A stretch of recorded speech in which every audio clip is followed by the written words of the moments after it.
చూస్తా ఉన్నాం. నిన్న పార్లమెంట్ లో జరిగినటువంటి బీజేపీ యొక్క విషపూరిత కుట్రలు ఈ దేశాన్ని ప్రజాస్వామ్యంగా లౌకికవాదంగా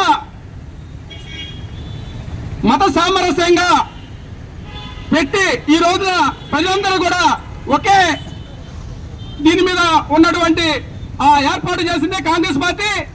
కానీ ఈ రోజున పార్లమెంట్ లో రాహుల్ గాంధీ గారు మాట్లాడిన మాటల్లో మోడీ బీజేపీ వక్రీకరించి హిందూ వ్యతిరేక మాటలుగా చిత్రీకరించి రాహుల్ గాంధీ గారి విగ్రహాలు దిష్టి బొమ్మల్ని తగలబెట్టే విధంగా ఈ బీజేపీ కుట్రపూరిత విషయాన్ని కాంగ్రెస్ పార్టీ తీవ్రంగా ఖండిస్తా ఉంది.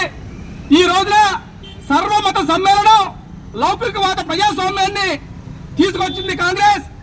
ఇలాంటి కాంగ్రెస్ మాటల్ని రాహుల్ గాంధీ గారి మాటల్ని వక్రీకరించడం బీజేపీ యొక్క దుశ్చర్యగా మేము దీన్ని చూస్తా ఉన్నాం.